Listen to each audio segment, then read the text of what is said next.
ভালোবাসো কেন মালিক আমায়?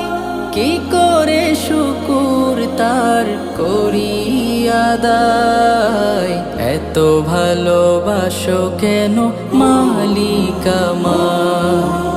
এত ভালোবাসো কেন মালিক আমায়?